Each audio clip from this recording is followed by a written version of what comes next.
Yo, what's up, brokies? Juice96 here. Today, we're checking out Punch. And if you think this platform is only about predicting sport matches, think again, mga tol. So, because right now, there are three main categories where you can make predictions.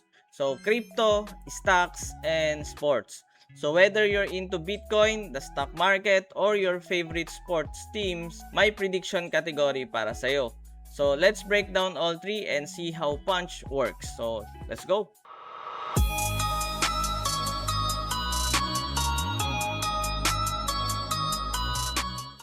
So first category is crypto.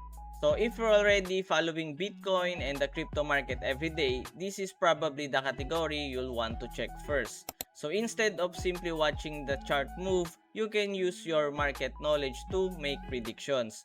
So for example, depending on the available market, Punch may give you a question involving the price or movement of assets like Bitcoin or other supported cryptocurrencies.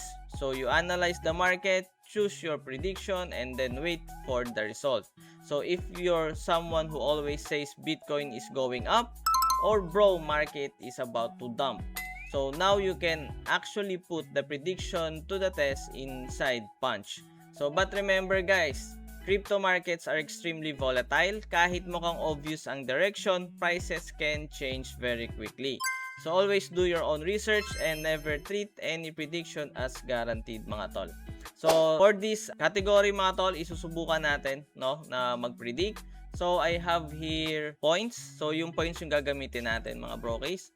So punta lang tayo dito guys, i-click lang natin yan. Change lang tayo from USD to point, no? So yan. So subukan natin guys mag-predict dito sa BTC 1 minute up or down. So meron pang 30 seconds. So feeling ko mag-up to guys. So try natin guys, no? So mag-predict tayo dito or sa next session na. Antayin natin guys. Yan. So sa next round tayo guys mag-predict. Antayin natin. Ayan, last 1 seconds. And then, let's do this mga brokies. Feeling ko going deep yung market ngayon mga tol. Down tayo guys. Sagad tayo. Subukan natin mga brokies. Yon, nice. Tumama din. Tumama din ng isa mga tol. Feeling ko tama na to. Tama na decision natin mga tol. Baka naman babalikan pa yan. Yun na nga ba sinasabi ko, boy. Binalikan pa nga. Huwag mo nang balikan. Huwag mo nang tangkaing balikan. Minsan na lang manalo, boy, oh. Ayan, subukan natin. So, round ends, mga tol. Last 10 seconds, mga brokies. 7, 6, 5, 4, 3, 2, 1. Bam! Alright. So, settling mga brokies. Sayang, hindi pa supagad doon. So, we won mga tol ng 1.95 points, no? So, ayan, let's go. So, second category is very interesting mga tol, stocks. So, yes guys, hindi lang crypto ang pwede mong bantayan. Punch also give users a way to participate in prediction markets related to the stock market.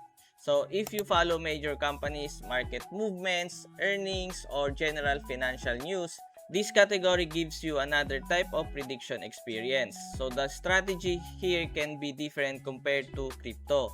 You may want to look at things like recent company news, overall market sentiment, previous price movements, earnings announcements, and other factors that could affect a stock.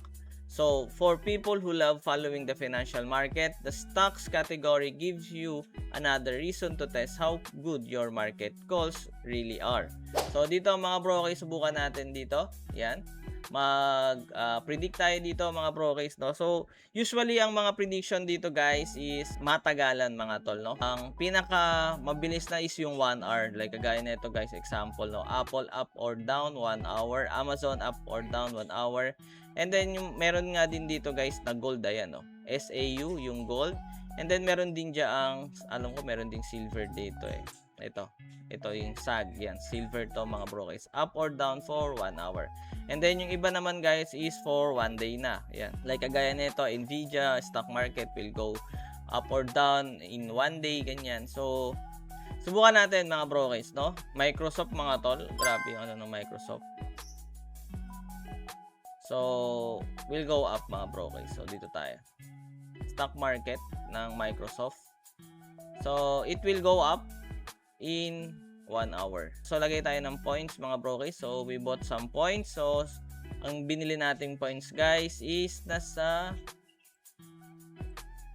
around 6.5, no? So, kapag nag-up yan mga bro guys in 1 hour, we might won ng 9.22 na points, no? So, yan.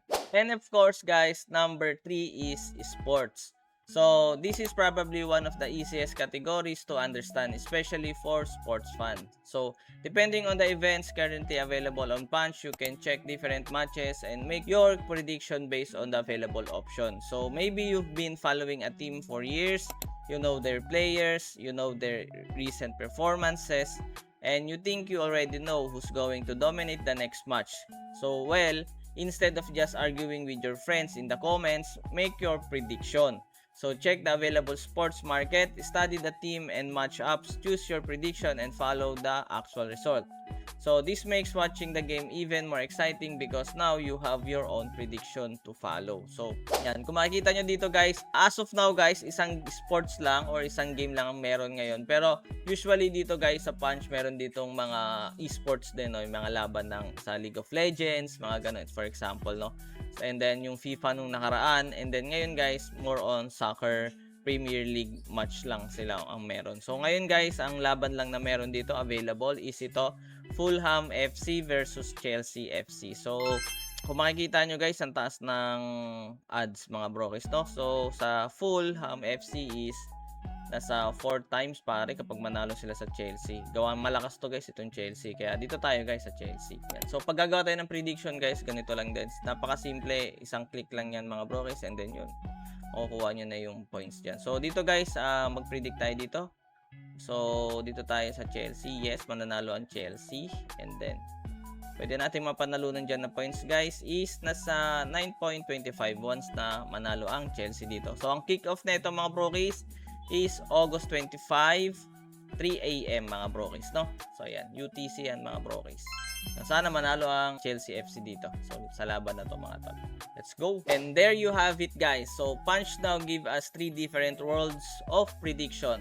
Crypto, stocks, and sports. So whatever market you're interested in, there could be something for you to follow and predict. So comment down below guys. Are you team crypto, team stocks, or team esports? Yung referral code ko pala guys, meron tayo niyan. Ilalagay ko na lang din sa description, no? So meron kayong percentage na makukuha dyan once na nag-predict kayo. So gamitin nyo yung referral natin. So disclaimer na lang din mga tol. So this video is for educational and informational purposes only. Predictions involving crypto, stocks, or sports carry risk and outcomes are never guaranteed mga tol. Always do your own research and participate responsibly mga tol. And if you want more Punch guides, updates, and tutorials, don't forget to like, subscribe, and turn on notifications. So this is Juzo and I'll see you bro guys in the next one. God bless you all. Peace out mga tol. Let's go!